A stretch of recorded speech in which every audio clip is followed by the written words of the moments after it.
கடவுள் எங்கே இருக்கிறார் என்ற இந்த காணொளியை காண வந்திருக்கும் உங்கள் அனைவருக்கும் நன்றியுடன் வணக்கங்கள். இந்த பதிவு இறை நம்பிக்கை உடையவர்களுக்கு மட்டுமே என்பதை முன்பே தெரிவித்து விடுகிறேன். இறை நம்பிக்கை உடையவர்களிடத்தில் எப்பொழுதும் ஒரு கேள்வி எழுவதுண்டு. இறைவன் எங்கே இருக்கிறான் என நானும் பல வருடங்களுக்கு முன்பு எண்ணியதுண்டு. அதற்கான ஒரு சிறிய விளக்கத்தை என்னால் இயன்ற அளவு நீங்கள் கேட்பதற்கு தருகின்றேன், கேளுங்கள். நாம் அனைவரும் இறைவனை வணங்குவதற்கு என்ன செய்கின்றோம்? வீட்டில் அதற்கென தனி அறை வைத்திருக்கின்றோம், அல்லது கோயிலுக்கு சென்று வழிபடுகின்றோம். பிற சமயத்தை சார்ந்தவர்கள் மசூதி அல்லது தேவாலயங்களுக்கு சென்று வழிபடுகின்றோம். பெரும்பாலானவர்கள் இறைவனை வழிபடுவதற்கு காரணம் இறைவனிடம் இருந்து ஏதாவது ஒன்றை கேட்டு பெறுவதற்காகத்தான். நான் இந்த கருத்தை விளக்குவதற்கு நாம் அவ்வப்பொழுது செய்து கொண்டிருக்கும் ஒரு உதாரண நிகழ்வை எடுத்துக்கொள்ளப் போகின்றேன். இப்பொழுது நீங்கள் ஒரு கோயிலில் இறைவனை உருவ வழிபாட்டிற்காக வடித்து வைத்திருக்கும் மூலவச் சிலையின் முன் நின்று வழிபட்டு கொண்டிருக்கின்றீர்கள் என கற்பனை செய்து கொள்ளுங்கள். பிற சமயத்தவர் அவரவர் வழிபாட்டு தலங்களில் வழிபடுவதாக கற்பனை செய்து கொள்ளுங்கள். இப்பொழுது நீங்கள் என்ன செய்து கொண்டிருப்பீர்கள்? இறைவனிடம் உங்களுக்கு வேண்டியதை வேண்டுதலாக கேட்டுக்கொண்டிருப்பீர்கள். ஆனால் பிறர் காதில் கேட்க முடியா வண்ணம் மனதிற்குள் சொல்லிக் கொண்டிருப்பீர்கள், சரிதானே? ஏனெனில் உங்கள் பிரார்த்தனையை பிறர் கேட்பதை நாம் யாவருமே விரும்புவதில்லை, சரிதானே? நீங்கள் வழிபடும் சிலை நீங்கள் நிற்கும் இடத்திலிருந்து சில அடிகள் தூரத்தில் இருக்கும். நீங்கள் வாய் திறந்து கூறாமல் மனதிற்குள் வழிபடுவது இறைவன் கேட்கின்றான் என நம்புகிறீர்கள், அல்லது இறைவனுக்கு தெரியும் என்பதை உணர்கின்றீர்கள். நான் இப்பொழுது உங்களிடம் ஒரு கேள்வி எழுப்புகின்றேன். உண்மையில் இறைவன் எங்கு இருந்தால் நீங்கள் மனதிற்குள் வேண்டுவது அவனுக்கு கேட்கும்? விடை கண்டுவிட்டீர்கள் என நினைக்கின்றேன். இருக்கும் இடத்தை விட்டு எங்கெங்கோ தேடி அலைந்து கொண்டிருக்கின்றோம் ஞானத் தங்கங்களே. இறைவன் நம் மனதிற்குள் தான் இருக்கின்றான், புத்திக்குள் இருக்கின்றான், அறிவிற்குள் இருக்கின்றான், சிந்தனைக்குள் இருக்கின்றான், எண்ணத்திற்குள் இருக்கின்றான். ஆதலால்தான் நம்மையும் அறியாமல் அறிந்து தவித்துக் கொண்டிருக்கின்றோம்.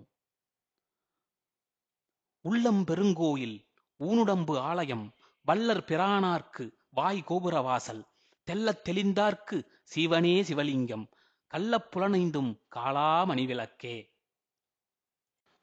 உடம்பினை முன்னம் இழுக்கென்றிருந்தே,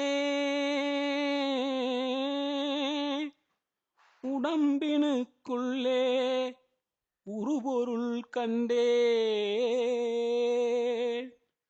உடம்புலே உத்தமன் கோயில் கொண்டான் என்று உடம்பினை யானிருந்தோம்புகின்றேனே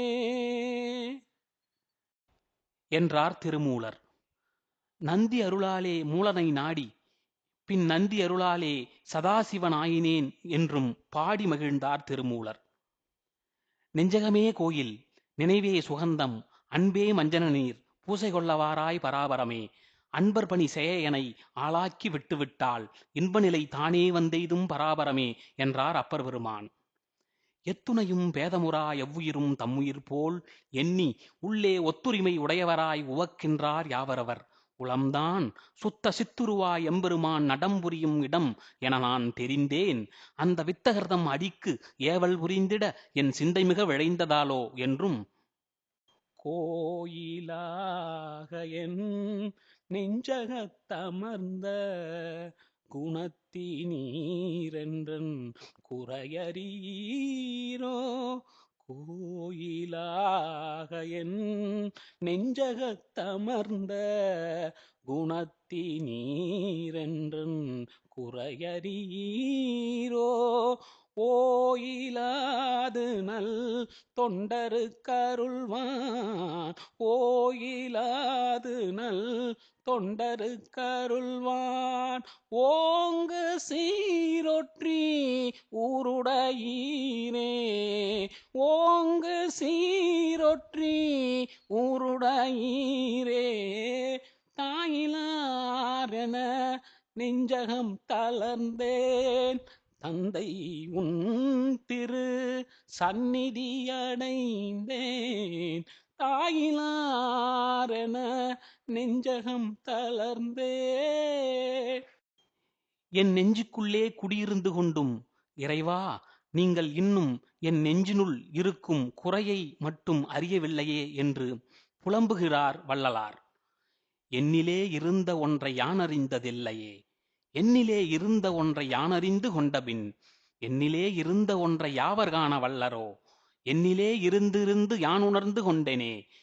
அஞ்செழுத்திலே பிறந்து அஞ்செழுத்திலே வளர்ந்து அஞ்செழுத்தை ஓதுகின்ற பஞ்சபூத பாவிகாள், அஞ்செழுத்தில் ஓரெழுத்து அறிந்து கூற வல்லிரேல், அஞ்சல் அஞ்சல் என்று நாதன் அம்பலத்தில் ஆடுமே என்று அறிந்து உணர்ந்து பாடினார் சிவவாக்கியர்.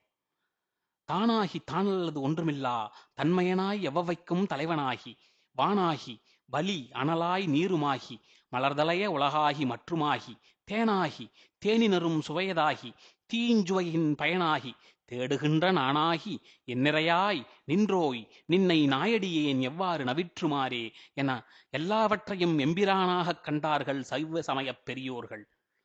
இந்த பாடல்களுக்கெல்லாம் வெளிப்படையாக நமக்கு ஓரளவு பொருள் புரிந்தாலும் ஆழ்ந்து விளக்க முற்பட்டால் நாட்கள் போதாது, மாதங்கள் போதாது. எடுத்த தலைப்பின் விளக்கத்தை ஓரளவு நிறைவேற்றியதாக கருதி சிறிது மனநிறைவுடன் காணொளியை நிறைவு செய்கின்றேன். ஓம் சிவாய நம.